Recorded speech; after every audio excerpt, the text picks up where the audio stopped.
Madame la maire, c'est bon. L'enjeu de l'égalité femmes-hommes tient à cœur au groupe Ensemble pour Sotteville. Nous avons donc étudié ce rapport présenté aujourd'hui avec beaucoup d'attention. Pour le comprendre, nous avons consulté le guide pratique pour accompagner les collectivités territoriales réalisé par le centre Hubertine Auclair à la demande du ministère des Familles, de l'Enfance et des Droits des Femmes. Ce guide est très riche. J'en tirerai ici quelques points, propositions qui permettraient d'aller plus loin dans la politique menée en faveur de l'égalité femmes-hommes à Sotteville. Première proposition, adhérer à la Charte européenne pour l'égalité femmes-hommes dans la vie locale. En effet, en 2006, le Comité des communes et régions d'Europe et ses associations nationales membres, parmi lesquelles l'Association française du Conseil des communes et régions d'Europe, lançait la Charte européenne pour l'égalité femmes-hommes dans la vie locale, dont l'élaboration a été soutenue par la Commission européenne. La Charte rappelle les droits et le cadre juridique et politique de l'égalité femmes-hommes au niveau européen. Elle comprend 8 champs et 30 articles portant sur tous les domaines des compétences des collectivités territoriales, du rôle de l'employeur à celui d'organisateur de services. Ainsi, les collectivités sont invitées à mettre en œuvre des actions intégrées et spécifiques dans de nombreux domaines. La signature de la Charte n'est pas contraignante, mais les collectivités s'engagent moralement à réaliser dans les 2 ans un diagnostic des inégalités femmes-hommes sur leur territoire et à produire un plan d'action pour corriger celles-ci. Deuxième point et proposition, identifier une personne référente dans les services. Travailler à la constitution d'un rapport sur l'égalité entre les femmes et les hommes nécessite des compétences spécifiques et notamment s'approprier des concepts nouveaux et un vocabulaire précis. Rapports sociaux, discrimination, féminisme, droits des femmes, etc. C'est pourquoi il est préférable de s'appuyer sur un ou une agent ayant une formation initiale en lien avec les politiques d'égalité ou une expérience professionnelle préalable dans ce champ. L'appétence et la motivation exprimée constitueront également un moteur précieux. Des formations théoriques, maîtrise des concepts, enjeux, connaissance des inégalités et techniques, élaboration d'une politique locale d'égalité, méthodologie, connaissance des actions mises en œuvre dans d'autres collectivités, peuvent être dispensées par le Centre national de la fonction publique territoriale. De façon générale, la formation est nécessaire à tous les niveaux, politiques et administratifs, pour faciliter l'appropriation du sujet par l'ensemble des acteurs et actrices concernés et ainsi permettre un travail efficace. Identifier un interlocuteur ou une interlocutrice unique sur la thématique égalité femmes-hommes au sein de l'administration permettra également aux agents de ne pas se sentir perdus et contribuera à renforcer leur appropriation de cette thématique. Autre point, proposition, l'analyse du budget des collectivités sous l'angle de l'égalité, également appelée budgétisation sensible au genre. Elle consiste à appliquer l'approche intégrée de l'égalité entre les femmes et les hommes au volet financier des politiques publiques. Ainsi, cette analyse conduit à se demander si la collecte, impôts, taxes, paiement du service, etc., et la distribution des ressources financières, subventions aux associations, investissements dans des équipements, fonctionnement des services, renforce ou diminue les inégalités entre les sexes. Au regard des résultats, il s'agit alors de proposer des ajustements et des modifications budgétaires pour mieux garantir l'égalité. Je ne vais pas vous citer les exemples, mais il y a des études qui ont été menées qui sont très intéressantes par rapport à ça. Le rapport précise bien qu'un budget sensible au genre n'est pas un budget séparé pour les femmes. Il ne s'agit pas de comptabiliser uniquement les crédits dédiés à l'égalité femmes-hommes. Il ne s'agit pas de faire des arbitrages opposant les femmes et les hommes, et il ne s'agit pas de dépenses supplémentaires. Une autre proposition, de dédier une ligne budgétaire à cette égalité. La mise en œuvre d'une politique d'égalité n'est pas nécessairement une démarche budgétivore. Cependant, il semble aujourd'hui utile de disposer d'une ligne budgétaire propre, pouvant être gérée par l'agent en charge de l'égalité femmes-hommes, qui permettent de financer toutes les actions ayant l'égalité pour objet principal, comme par exemple les événements, manifestations et colloques organisés pour célébrer les dates clés dont nous avons parlé tout à l'heure. Dont vous nous avez parlé tout à l'heure, pour les droits des femmes comme le 8 mars, ou le 25 novembre, journée internationale pour l'élimination de la violence à l'égard des femmes, mais aussi les subventions aux associations, les formations pour les agents. Ces actions spécifiques présentent un intérêt pour rendre visible la thématique égalité femmes-hommes et permettent à toutes et tous de s'y familiariser. Cette enveloppe dédiée permet de ne pas dépendre systématiquement des budgets et de la bonne volonté des différentes directions. En toute logique, lorsque des actions contribuant à l'égalité sont mises en œuvre par d'autres services, ces derniers devraient en être les financeurs. À terme, dans le cadre d'une approche transversale parfaitement intégrée, une ligne budgétaire dédiée ne sera plus nécessaire, Du chemin reste cependant à parcourir avant de parvenir à cette étape.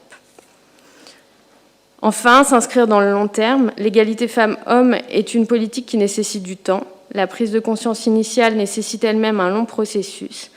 Il y a un temps pour comprendre, un temps pour obtenir une légitimité, puis un temps pour que les services s'approprient le sujet et proposent de nouvelles actions. Parmi les collectivités engagées de longue date pour l'égalité, les personnes en charge de ces politiques pointent l'évolution positive des représentations des agents et élus de la collectivité. Si le changement est progressif, il n'en est pas moins tangible. Pas à pas, les agents réagissent eux-mêmes lorsqu'ils sont confrontés à des situations inégalitaires ou sexistes. Des faits graves, harcèlement, violences, peuvent être dénoncés. Plus largement, une culture égalitaire se diffuse au sein de la collectivité. Merci. Monsieur Vernier, vous avez la parole. Oui, merci. Alors, sur ce compte administratif, nous allons nous abstenir et je tiens à vous expliquer pourquoi. En fait, nous, on est, disons, on l'avait déjà dit la dernière fois, on constate que là, les voyants sont globalement au vert.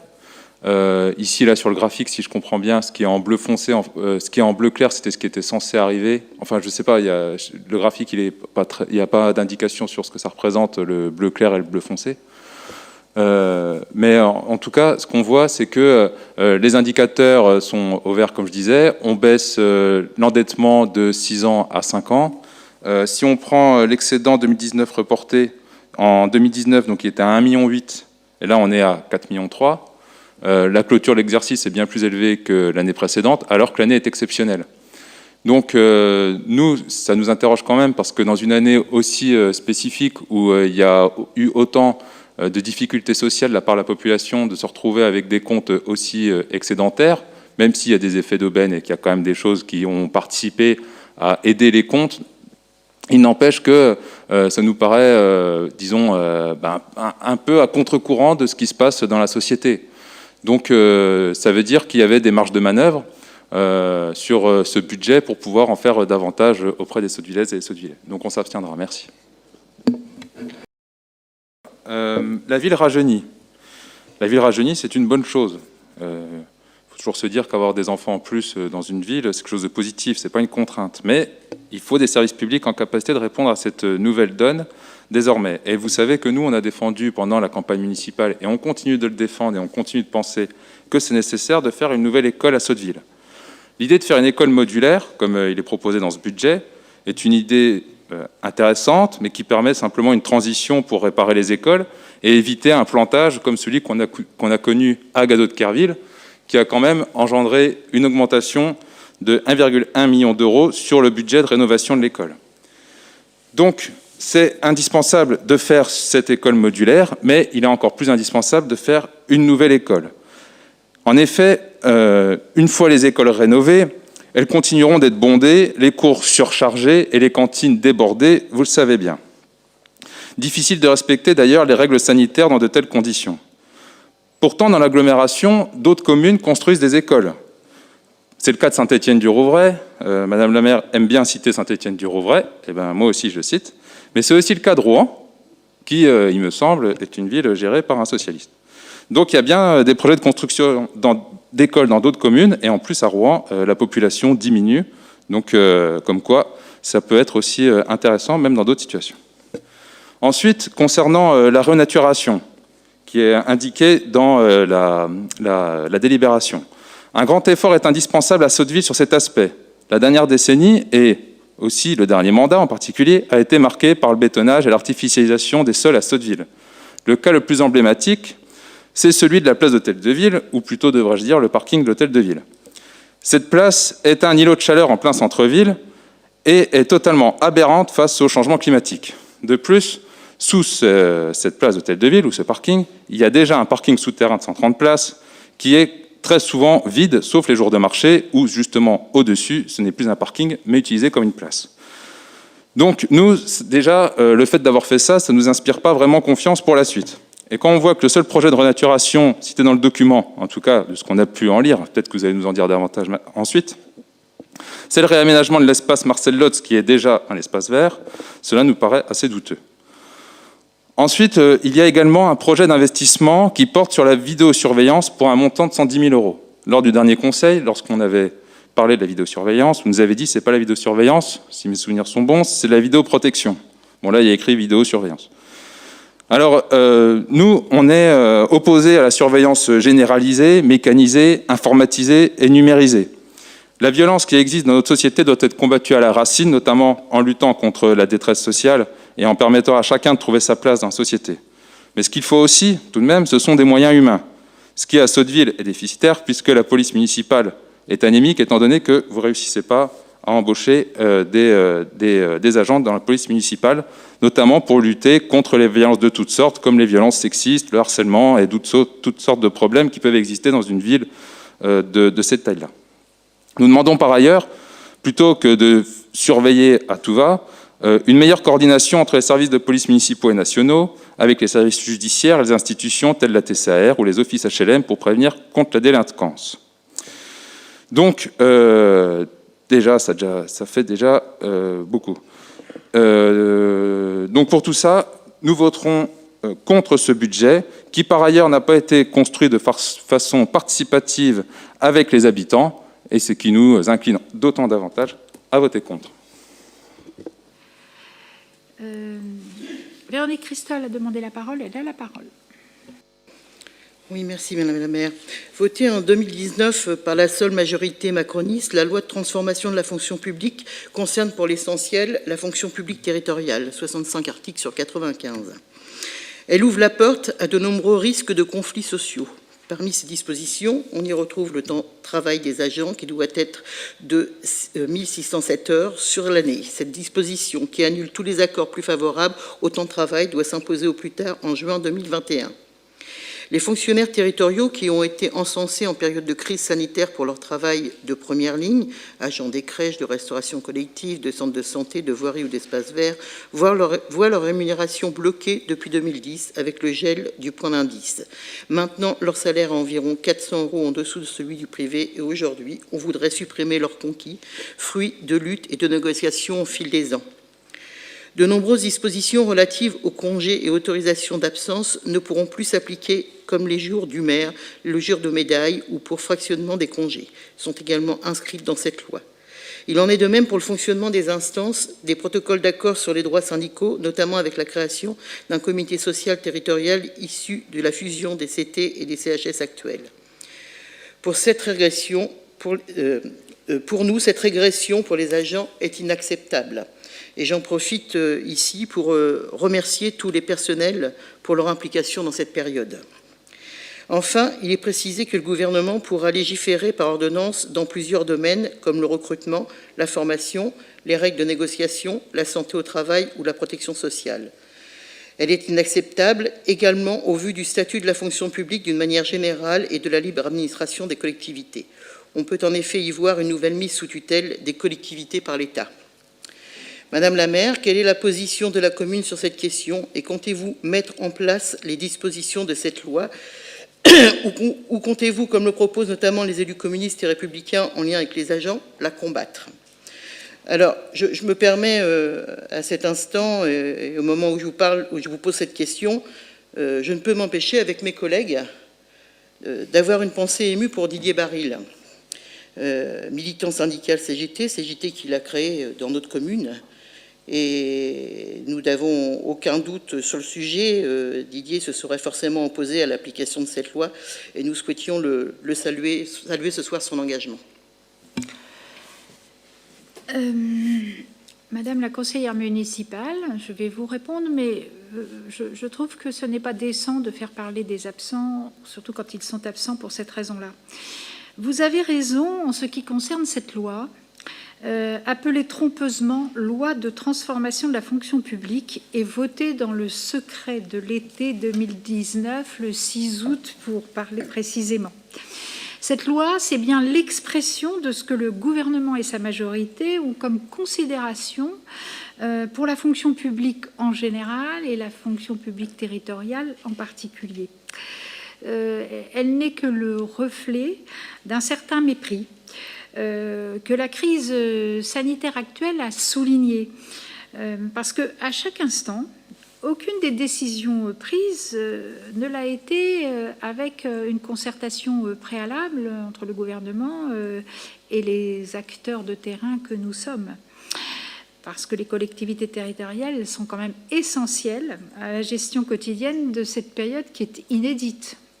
Bon, la question des 1607 heures de travail est aujourd'hui posée, puisque c'est de par la loi devenu une obligation, et c'est une obligation pour toutes les collectivités qui doivent se conformer à cette injonction.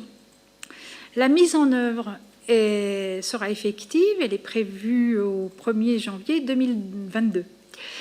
Et là, je voudrais vraiment être claire. S'agissant d'une loi, aucune ville, aucun élu de la République ne peut s'y soustraire, à Sotteville comme ailleurs. Il n'y a pas d'élus communistes qui résisteraient mieux que d'autres.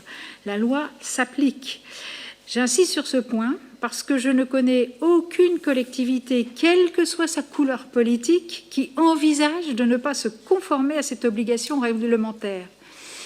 Et il y a des combats sûrement à mener, et je partage, mais il y a des démagogies à éviter, et là, vous devriez partager. Maintenant, en ce qui nous concerne, et comme c'est toujours le cas, le travail qui a d'ailleurs démarré à Sotteville-lès-Rouen se fait dans un souci permanent du bien-être de nos collègues. Et si on pouvait parler de ce qu'a exprimé Didier Baril, c'est peut-être un peu plus nous qui avions travaillé avec lui dans les instances paritaires. Et on ne le ferait pas ici. Comme c'est toujours le cas, nous travaillons de concert avec les représentants du personnel issus du comité technique élu en décembre 2018. Comme c'est toujours le cas, nous sommes à la recherche d'un compromis qui permette à chacun de s'y retrouver. Vous serez informés des conclusions de ce travail paritaire et de concertation avec les représentants du personnel quand il aura abouti.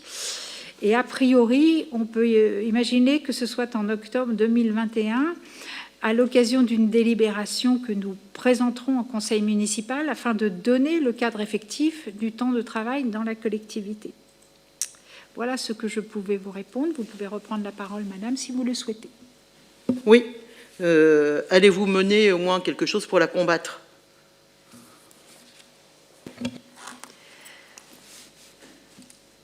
La réponse que je viens de vous faire est dans l'intérêt de nos collègues agents municipaux et concerne le travail municipal. Les combats politiques que j'ai à mener contre le gouvernement, je ne les mène pas au sein du conseil municipal de Sotteville-lès-Rouen. Mais par contre, j'ai en charge la responsabilité et le bien-être de nos collègues au travail. Et donc, dans les instances de concertation, c'est là que nous allons deviser ensemble pour appliquer le plus humainement possible, mais en accord avec les collaborateurs, cette loi que je trouve par ailleurs, bien évidemment, complètement cynique.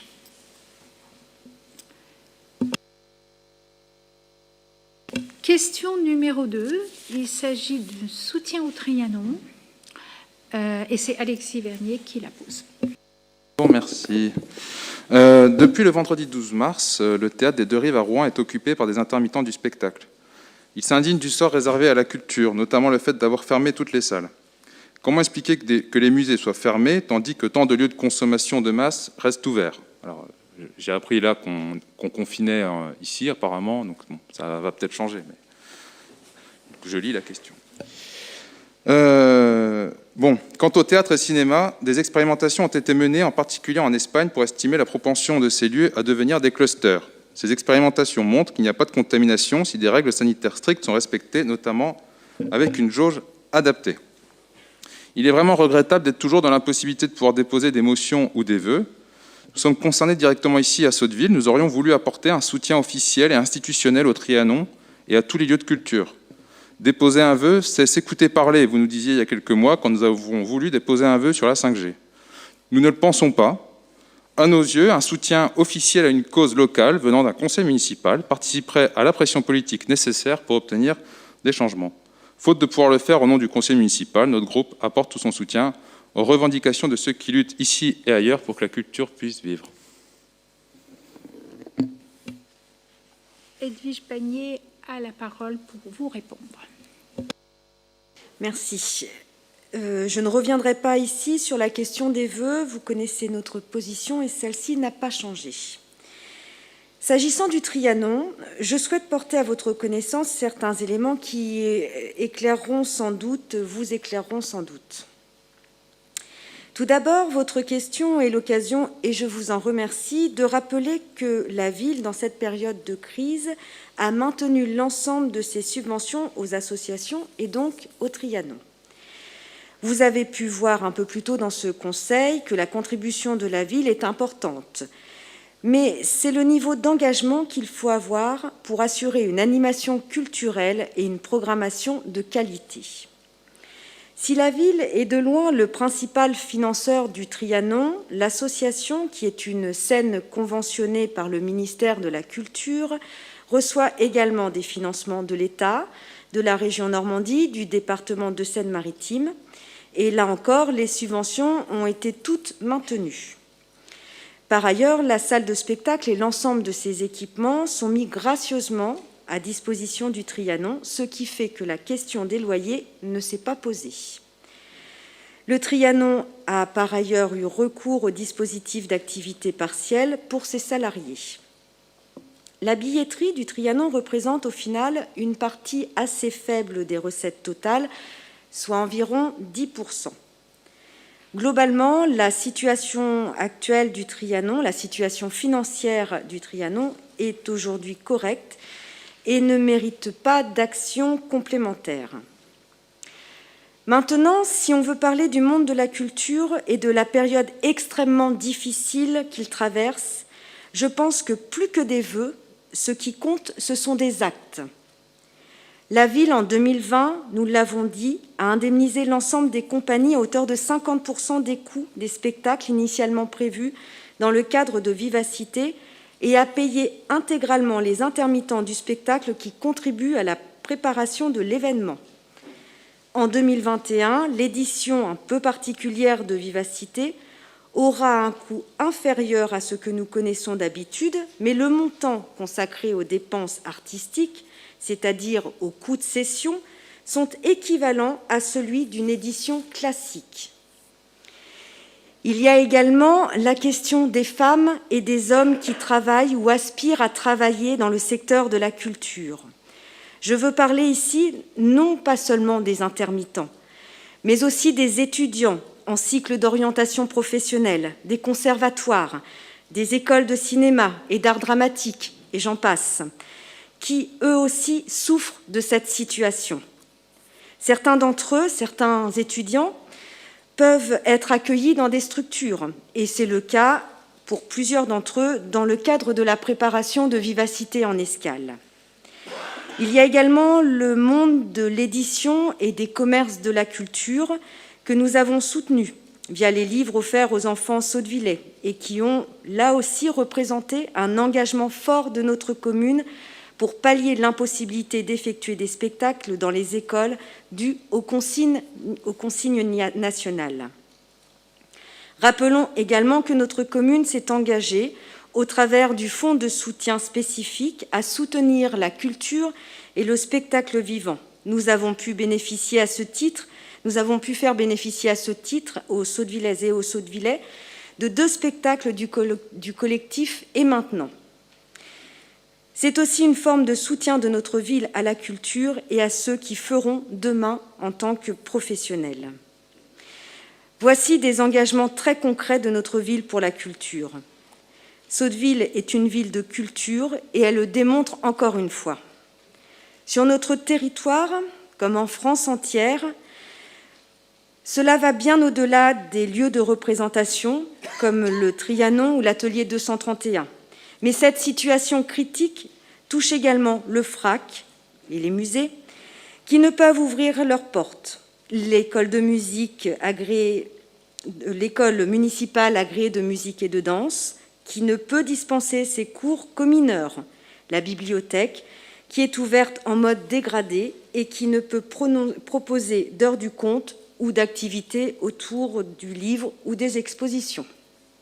Voilà. Merci. Est-ce que vous souhaitez reprendre la parole? Très bien. Alors, il y a une troisième question qui concerne le permis de louer, et je ne sais pas. Alors, Alexis Vernier a la parole. La métropole Rouen-Normandie a permis la mise en place de permis de louer sur le territoire. C'est aux communes de prendre cette initiative pour lutter contre l'habitat indigne et les marchands de sommeil. Déjà, Caudebec, Elbeuf, Grand-Quevilly, Maromme, Ouessel, Petit-Couronne, de nombreuses villes ont commencé à travailler sur ce sujet en l'expérimentant sur leur territoire. Nous pensons que c'est une bonne chose, et d'ailleurs, personnellement, je l'ai voté à la métropole. Est-il prévu de mettre en place un tel permis de louer dans les quartiers les plus dégradés de la ville de Sotteville? Je vous remercie. Alexis Ragache vous répond sur ce point. Merci, Madame la maire. Alors, effectivement, la métropole Rouen-Normandie a ouvert la possibilité de la mise en place d'un permis de louer sur le territoire. Certaines communes, vous les avez citées, s'en sont saisies parce qu'elles avaient un besoin particulier et identifié. Soyons clairs, le permis de louer sert à lutter contre les marchands de sommeil. Ceux-ci sont présents dans certaines communes, dans de nombreuses communes en vérité, et encore plus précisément sur certains quartiers de ces communes. C'est le cas à Petit-Quevilly, par exemple autour de l'avenue Jean Jaurès ou dans le centre-ville d'Elbeuf-sur-Seine. Et je sais combien ces maires sont très proactifs dans la lutte contre les marchands de sommeil pour connaître plutôt bien ces territoires. À Sotteville, nous sommes dans une situation assez différente pour trois raisons.